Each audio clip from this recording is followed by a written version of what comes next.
Olá, pessoal. Tudo bem? Espero que sim. Então, hoje, novamente, a aula de fonética é a nossa quinta aula número 5. Então, primeiramente, vamos dar continuidade às regras de acentuação, iniciado na aula 4, e o emprego do hífen. Então, devem ser acentuados os vocábulos paroxítonos terminados em encontros vocálicos átonos seguidos ou não de S. Tais encontros vocálicos átonos são ditongos crescentes. EA, EO, IA, IE, UO. Exemplos. Áureas. Vou até pôr aqui no quadro. Áurea. Então, ditongo crescente. Nós não falamos aureura, aureas. Nós falamos áureas. Percebemos então que o som vem mais forte. O fonema é mais forte. Então, por isso que ele é crescente. Se a vogal anterior aqui fosse mais forte, ela seria decrescente. Então, o mesmo se aplica a errôneo, terráqueos, ânsia, boêmia, calvície, espécie, colégio, ginásio, amêndoa, Páscoa, água, régua, tênue, bilíngue, árduo, contínuo e por aí vai. Tem números, né? Então tá. Percebo então que essas palavras que foram ditas, elas são de tongos crescentes, por causa que a segunda vogal ela é a mais forte. Tá bom? Aqui no caso, áureas. Regras especiais de acentuação. Primeiro, devem ser acentuados o I e o U tônicos quando, primeiramente, formarem sílabas sozinhos ou seguidos de S. Segundo, apresentarem em hiato com vogal anterior não seguidos de NH. Por exemplo, saída. Então, vejam só.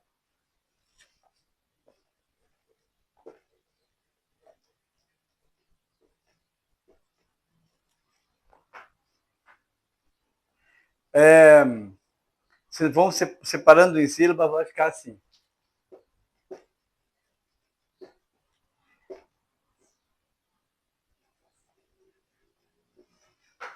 Sa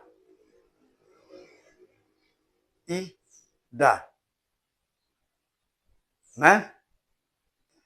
Saúva.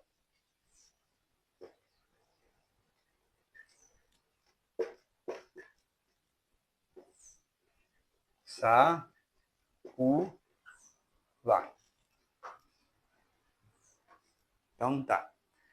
O I e o U tônicos quando formarem sílabas sozinhos ou seguidas de S.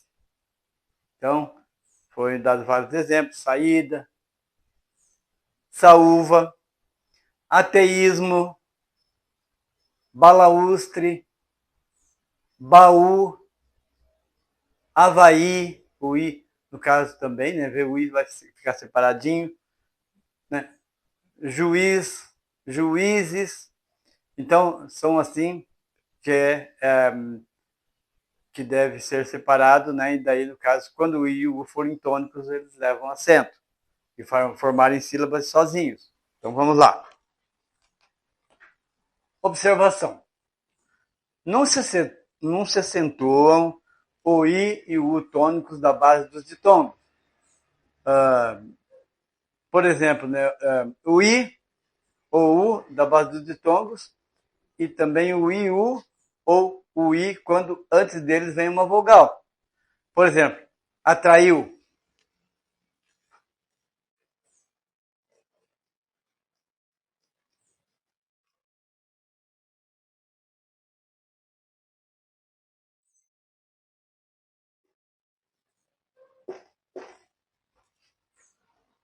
Ó, exemplo, atraiu.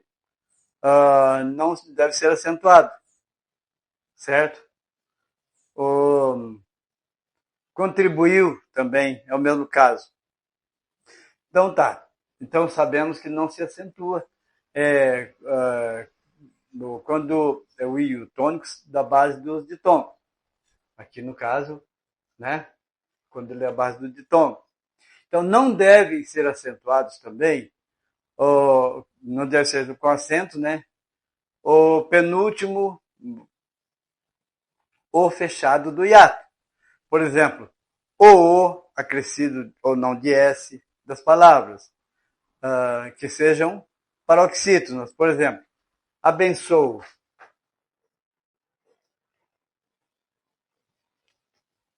Abençoo. Então não leva acento. Não pode pôr acento. O circunflexo, no caso, né? Claro, mas não deve ter acento aí. Tá? Voos. Ó, opa. Voos. Não leva acento. Certo? Enjoo ou enjoos. Magoo ou magoos. Voo, do verbo voar, ou voos. É o mesmo caso. Também não leva acento. Ditongos, ei, el e oi. Pessoal, neste caso, os ditongos abertos, ei, oi, el, são grifados com acento agudo quando em sílaba final, eis, por exemplo. El, oi, nos monossílabos. Por exemplo, coronéis, chapéu, heróis.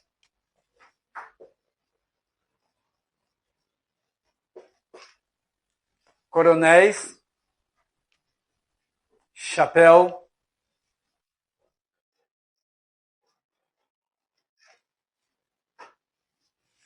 e herói.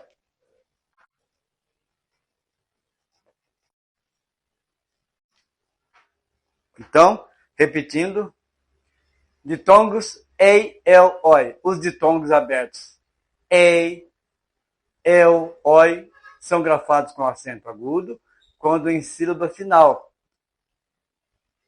Entendeu? Se tiver na sílaba final, sim. Por exemplo, coronéis fica aqui nessa última sílaba, né? E aqui, chapéu, também na última sílaba. Herói, tá certo? Então, veja bem, nos monossílabos tônicos, véu, por exemplo, dói, aí também são, por exemplo, quando ocorre na sílaba tônica das palavras paroxítonas, alcalóidico, aracnídeo, não mais se assinala o timbre aberto desses ditongos, em outras posições. Por exemplo, alcateia, jiboia e heróico.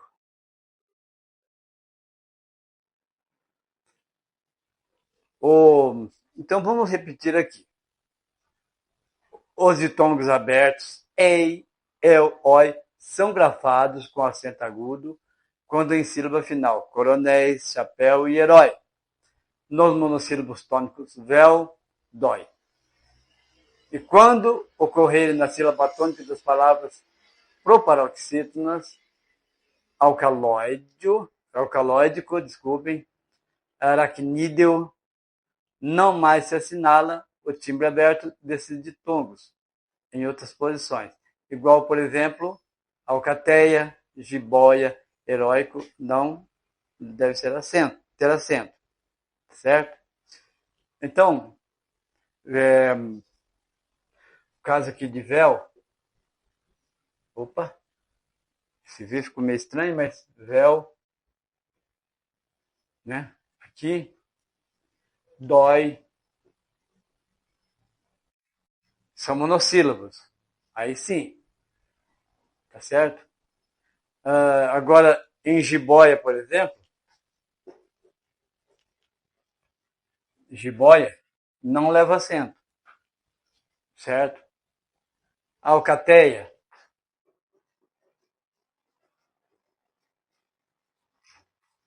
também não leva acento, entenderam? O mesmo acontece com a palavra heróico, também não deve ser acentuada essa palavra, heróico, porque entra aqui nessa mesma regra, que é diferente daqui, certo?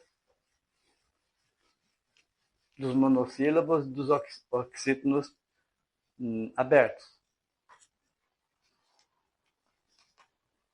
Então, continuando. Não são assinaladas com acentos gráficos as seguintes palavras nomógrafas. O que seria nomógrafas? São palavras da mesma grafia, mas de significado distinto. Por exemplo, cedo, advérbio.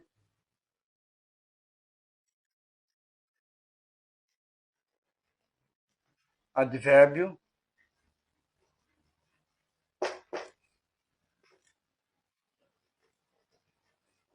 Cedo, verbo ceder. Opa! Tá, vou tentar arrumar isso aqui. O verbo ceder. Ficou meio esquisito aqui, mas dá para entender. Então, veja, quando é que é advérbio? Nesse caso, o cedo como advérbio de tempo. Cedo, tarde, por exemplo. Lembra aqui como ele é do verbo ceder. Eu cedo lugar para as pessoas mais velhas. Por exemplo, está cedendo o lugar, está, né? Deixando o lugar, doando aquele espaço. Quando é do verbo ceder, né? Então, o advérbio cedo é quando alguém faz algo de manhã, por exemplo. Eu levanto cedo. Cedo é advérbio. Eu cedo lugar tal. Daí ele é o verbo ceder. Então, nesse caso aqui, né? Que é o advérbio, eu levanto cedo. Tá. Eu cedo meu espaço para ser feito determinado evento. Nesse caso aí também. Então, vamos para outra regra.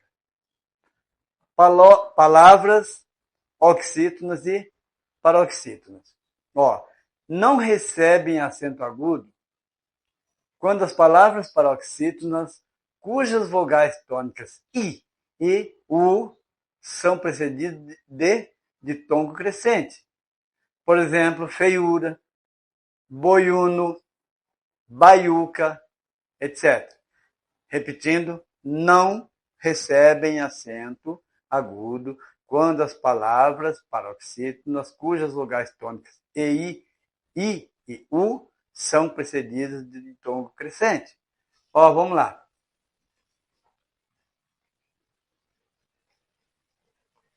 Feiura, por exemplo, né? Veja bem, o I e U. Por que é crescente? Porque o U é mais forte que o I, né? Ó, I e U, forma de tom. Por que é crescente? Você não fala feiura, você fala feiura, então a tonicidade do U é mais forte. Que nem o caso do baiuca, também é a mesma coisa. Baiuca. Baiuca também não leva acento, porque o U, aqui o U, é mais forte do que o I. O som dele é mais forte. E ele vem na frente, ele vem depois, posterior aí. Certo? Pessoal, então, outro exemplo, a letra B. As palavras arguir e redarguir não levam acento gráfico quando no U tônico das formas risotônicas, arguis, né? Por exemplo, redarguem, argui. Então, veja bem, vamos repetir. As palavras arguir, redarguir, não leva acento quando não leva acento gráfico, não leva acento gráfico agudo no U tônico das formas risotônicas. Então, essas palavras aqui, ó,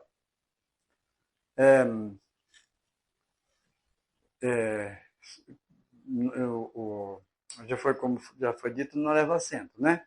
Então, outro exemplo. Verbos como aguar, enxaguar, apaziguar,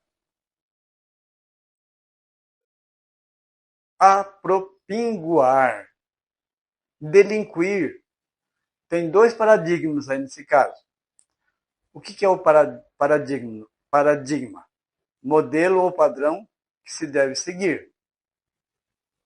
Certo?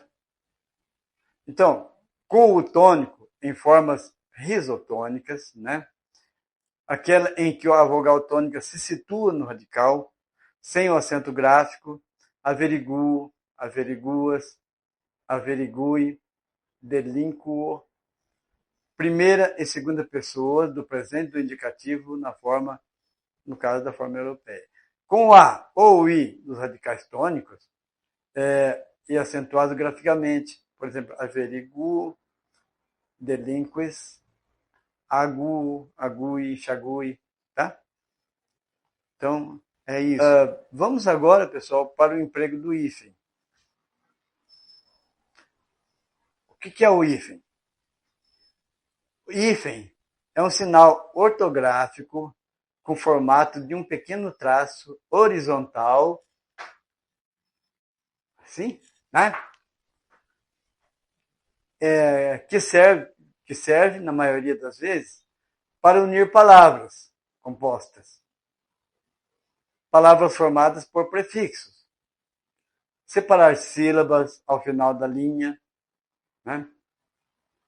A famosa translineação, seria isso, né? Para marcar a ênclise ou a mesóclise e destacar termos acessórios em uma oração. Na ortografia da língua portuguesa, o hífen possui regras específicas para ligar as palavras compostas ou palavras formadas por prefixos. Essas regras também sofreram algumas mudanças após o novo acordo ortográfico, que passou a ser obrigatório a partir do ano de 2016. Então, vamos lá. Regras do hífen. Emprego de palavras compostas. Primeiro, para ligar as partes de adjetivos compostos. Então, o que é adjetivo? Sabemos que é uma qualidade. Né? Então, veja só. O tênis é verde claro. Ó, o tênis é verde claro.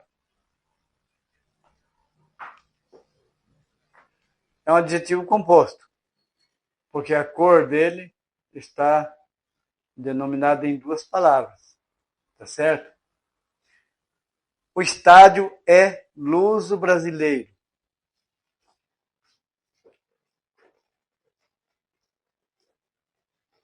O estádio é luso-brasileiro. O estádio é luso-brasileiro. Então, veja bem, é um adjetivo composto também, que indica que ele é português e brasileiro ao mesmo tempo, né? É denominado de duas nações aí, tá certo? Segundo caso, nas palavras compostas por justa posição, sem elementos de ligação, quando o primeiro termo está representado por forma substantiva, adjetiva, numeral ou verbal. Exemplo, amor perfeito. Vamos pagar aqui.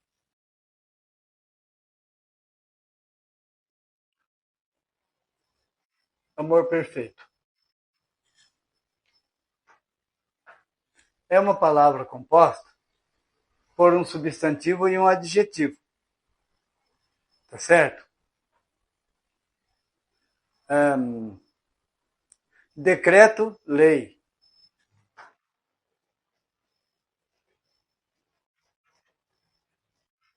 Substantivo e substantivo. Boa fé, também é separado. Adjetivo e um substantivo. Primeiro-ministro, também separa por hífen. Numeral e substantivo. Certo? Então, mas né, há uma exceção aqui dessa regra. Por exemplo, formas consagradas por causa disso, né? Porque são as formas já consagradas, já faladas assim, escritas, não foram mudadas. Por exemplo, a palavra manda-chuva é junto, né? Daí não tem hífen.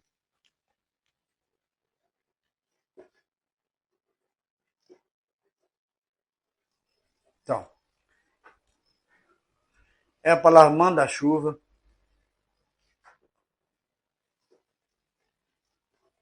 paraquedas. Essas duas palavras, por exemplo, são exceções, tá? O,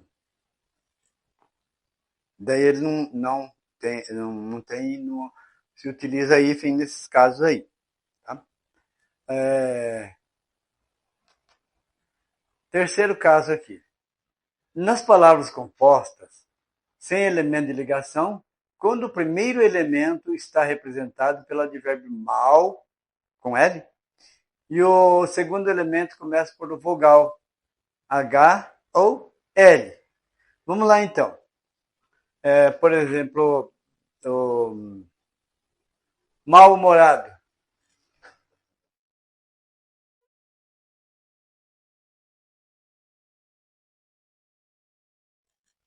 Mal-humorado. Então, a segunda vogal começa com H.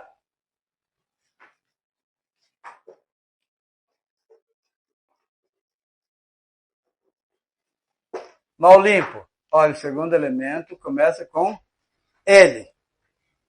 Então, né, são casos que também devemos utilizar o hífen. Nas palavras, quarto caso, então, seria assim. Nas palavras compostas sem elemento de ligação, quando o primeiro elemento está representado pelo advérbio bem. Exemplo.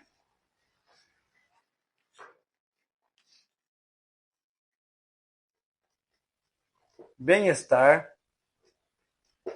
Olha, vamos repetir. Nas palavras compostas, sem o elemento de ligação, quando o primeiro elemento está representado pelo advérbio bem. Tá? Então, bem-estar, qual outro? Bem-humorado,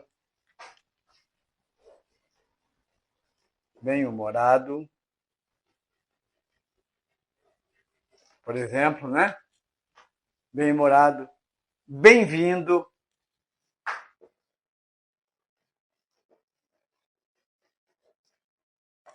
deixa eu apagar para arrumar melhor.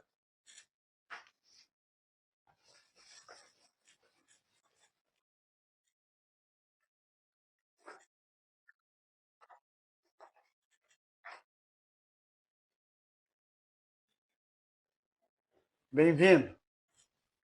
Então, seja bem-vindo. Utilizamos muito essa palavra e muitas vezes erramos, não sabemos se usa o hífen ou não, mas na verdade devemos usar sim, utilizar o hífen. No quinto caso, nos nomes geográficos, também conhecidos como topônimos. O que é nome geográfico? Nome de lugares, de extensão de algum espaço. Por exemplo, topônimos, né? Compostos pelas formas gran ou por forma verbal, ou aqueles ligados por artigo. Certo? Epa, eu errei aqui. Vamos lá.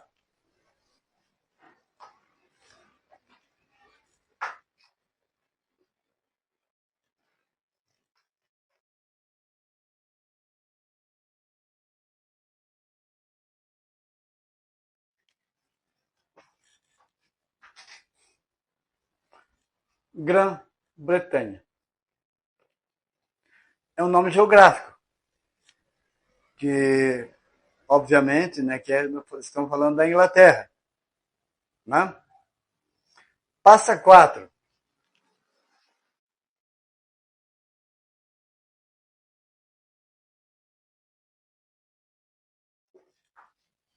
Passa 4.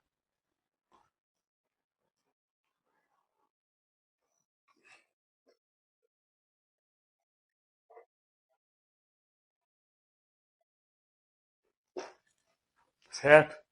Entre os rios. Certo? Então, são esses aí. Estão repetindo? Nomes geográficos, também conhecidos como topônimos, compostos pelas formas gran ou por formas verbal. Aqui ligado por artigo. Aqui está sendo ligado por um artigo. Certo? Ah,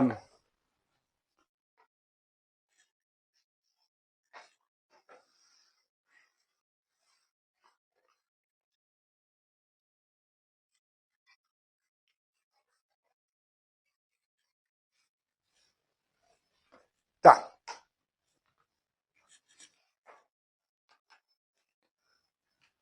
Sexto caso. Nos compostos que designam espécies botânicas, zoológicas e áreas afins, ligados ou não por preposições ou por outro elemento, ou outros elementos. Exemplo, bola de neve.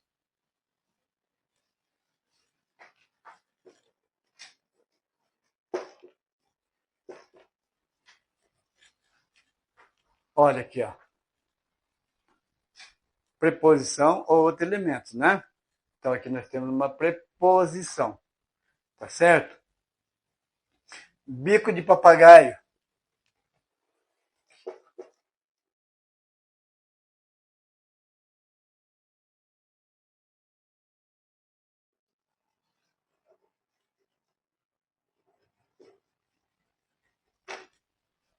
Bico de papagaio. Também.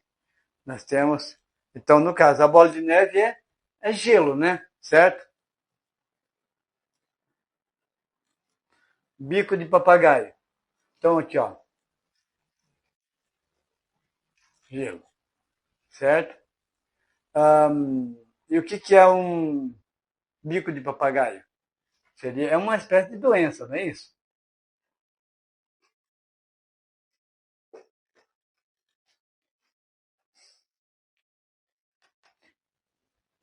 Pessoal, vamos concluir a aula de hoje. É, vamos, amanhã postaremos a aula número 7, tá certo? Vamos dar continuidade a essa aula aqui amanhã. Espero vocês. Até a próxima. Obrigado. Se você gostou deste conteúdo, curta e compartilhe este vídeo. Considere apoiar este canal diretamente através de nosso Patreon. Siga Português com o Professor Elias na página do Facebook, através do link afixado no canal.